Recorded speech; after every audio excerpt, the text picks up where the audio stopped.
السلام علیکم ورحمۃ اللہ وبرکاتہ۔ بسم اللہ الرحمن الرحیم۔ فرشتوں کی دنیا۔ فرشتے اللہ تعالیٰ کی نورانی مخلوق ہیں جنہیں ان کی اصلی شکل و صورت میں دیکھنا انبیاء کرام علیہ الصلاۃ والسلام کے علاوہ کسی اور کے لیے ممکن نہیں۔ یہی وجہ ہے کہ ہمارے ارد گرد لاتعداد فرشتے اپنے کاموں میں مصروف ہیں، مگر ہمیں وہ دکھائی نہیں دیتے۔ اگر وہ انسانی شکل اختیار کر کے ہمارے سامنے آئیں تو پھر انہیں دیکھنا ممکن ہے۔ انسان کی نسبت فرشتے عظیم مخلوق ہیں اور ان میں بھی چھوٹے ہیں اور بعض بڑے ہیں۔ فرشتوں کے پر۔ فرشتوں میں بعض کے 2 پر ہیں اور بعض کے 600 پر ہیں۔ قرآن کریم میں ارشاد پاک ہے کہ اللہ تعالیٰ ہی کے لیے تمام تعریفیں ہیں جو آسمان اور زمین کا پیدا کرنے والا ہے، اور وہ 2 3 4 پروں والے فرشتوں کا اپنا قاصد پیغمبر بنانے والا ہے۔ بعض روایت کے مطابق جبرائیل امین علیہ السلام کے 600 پر دیکھے گئے ہیں اور ہر پر نے آسمان کو گھیر رکھا تھا۔ ان کے پروں سے مختلف رنگ اور قیمتی موتی بکھر رہے تھے۔ فرشتوں کی قد و قامت۔ وہ فرشتے جنہوں نے عرش اٹھا رکھا ہے، ان کے قد و قامت کے بارے میں سیدنا انس رضی اللہ تعالی عنہ سے مروی ہے کہ حضور نبی کریم صلی اللہ علیہ وآلہ وسلم نے ارشاد فرمایا، عرش کو اٹھانے والے فرشتوں میں سے ایک فرشتے کے بارے میں مجھے یہ بتانے کی اجازت دی گئی ہے جس کے پاؤں سب سے نچلی 7ویں زمین میں ہیں اور اس کے کندھوں پر عرش ہے۔ اس کے دونوں کانوں اور کندھوں کے درمیان اتنی دوری ہے کہ اسے طے کرنے کے لیے پرندے کو 700 سال کی پرواز چاہیے۔ وہ فرشتہ کہتا ہے، یا اللہ تو پاک ہے، جہاں بھی ہے اور جہاں بھی ہو۔ فرشتوں کی ضروریات۔ اللہ تعالیٰ نے فرشتوں میں شادی بیاہ کی حاجت نہیں رکھی، اس طرح انہیں کھانے پینے سے بھی بے نیاز کر دیا ہے۔ اس کی وضاحت قرآن مجید میں ہے۔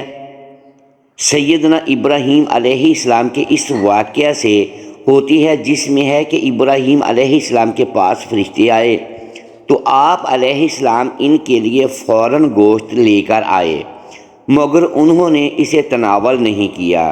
اللہ تعالیٰ نے فرشتوں کو بیماری، سستی، کاہلی، دکھ، تکلیف، تھکاوٹ اور اکتاہٹ وغیرہ سے محفوظ رکھا ہے۔ وہ دن رات فقط اللہ کی اطاعت میں اپنے کاموں میں مصروف رہتے ہیں۔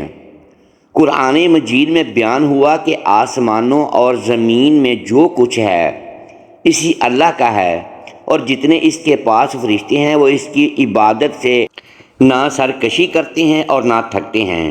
وہ دن رات اللہ کی تسبیح بیان کرتے ہیں اور ذرا سی بھی سستی نہیں کرتے۔ فرشتے تقریباً عام طور پر آسمانوں میں رہتے ہیں جو صرف اللہ کے حکم سے مختلف کاموں کے لیے زمین پر اترتے ہیں اور پھر واپس آسمان پر چلے جاتے ہیں۔ قرآن مجید میں ایک اور مقام پر خود فرشتوں کی یہ بات مذکور ہے، ہم تیرے رب کے حکم کے بغیر نہیں اترتے۔ فرشتوں کی تعداد۔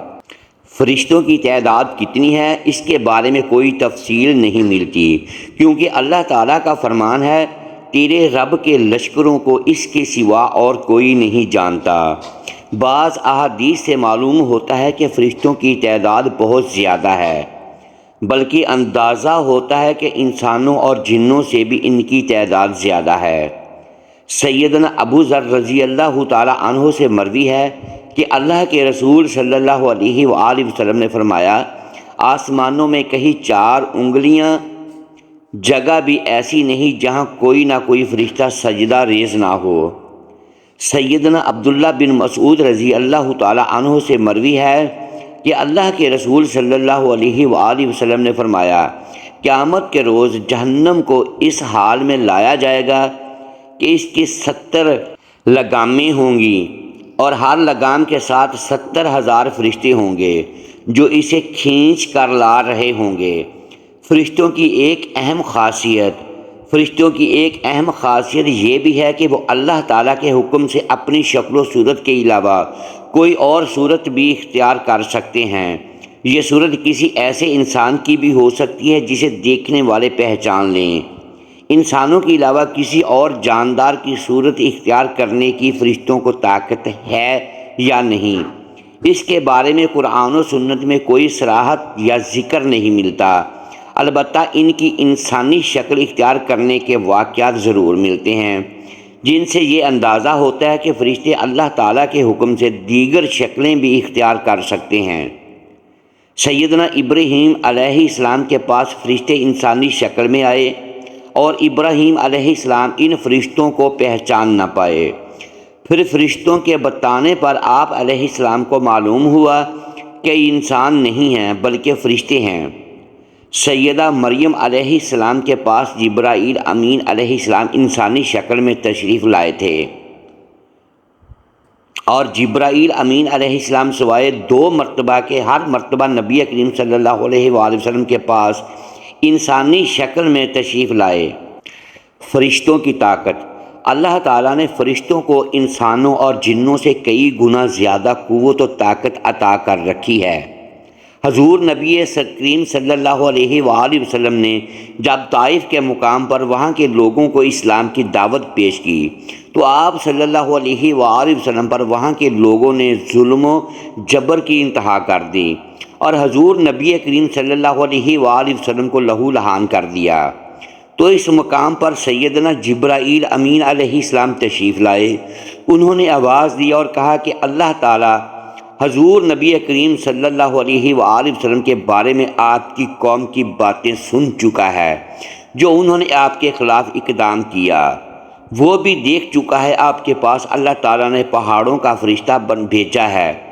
آپ ان لوگوں کے بارے میں جو چاہیں اس فرشتے کو حکم دیں۔ اس کے بعد پہاڑوں کا فرشتہ مخاطب ہوا۔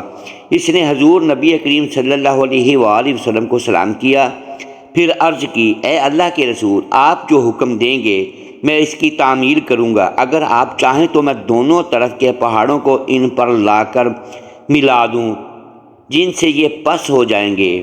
اسی طرح جبرائیل امین علیہ السلام کی قوت و طاقت کے بارے میں قرآن مجید میں ہے، انہیں حضور نبی کریم صلی اللہ علیہ وآلہ وسلم کو زبردست طاقت والے فرشتے نے سکھایا ہے جو زور آور ہے۔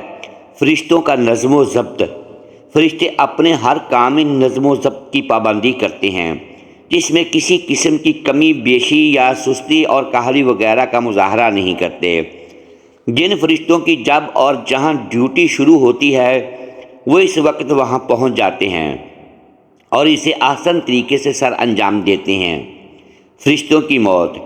جس طرح انسانوں کی پیدائش اور موت کی مختلف مراحل ہوتے ہیں، فرشتوں کے لیے یہ مراحل نہیں ہیں۔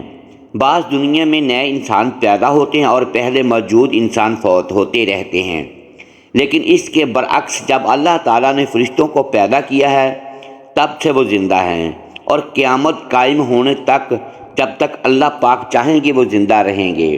تب تک اللہ تعالیٰ کی طرف سے انہیں جو ذمہ داریاں دی گئی ہیں انہیں احسن طریقے سے وہ پورا کرتے رہیں گے، لیکن جب قیامت آئے گی تو یہ فرشتے بھی موت سے دوچار ہوں گے۔ پھر ایک ایسا وقت آئے گا جب کائنات میں اللہ تعالیٰ کے علاوہ کوئی چیز زندہ نہ رہے گی۔ اسی صورتحال کو قرآن مجید میں اس طرح بیان کیا گیا ہے، زمین پر جو ہیں سب فنا ہونے والے ہیں، صرف تیرے رب کی ذات جو عظمت اور عزت والی ہے وہی باقی رہ جائے گی۔ اسی طرح ایک اور مقام پر ارشاد ہوا کہ ہر نفس کو موت کا مزہ چکھنا ہے۔ محترم ناظرین، امید ہے آج کی یہ ویڈیو آپ کو پسند آئی ہوگی۔ ناظرین گرامی، اگر اس ویڈیو میں دانستہ یا دیدہ دانستہ الفاظ کی درستگی ہم نہیں کر پائے تو ہم آپ سے معذرت خواہ ہیں اور اللہ کے حضور معافی کے طلبگار ہیں۔ محترم ساتھیو، ویڈیو کو لائک کیجئے اور اپنے اس چینل کو سبسکرائب لازمی کیجئے اور بیل آئیکن پریس کر دیں تاکہ ہر نئی آنے والی ویڈیو آپ تک بر وقت پہنچ سکے اور ہماری حوصلہ افزائی ہوتی رہے۔ شکریہ، اللہ حافظ، ملتے ہیں اگلی ویڈیو میں۔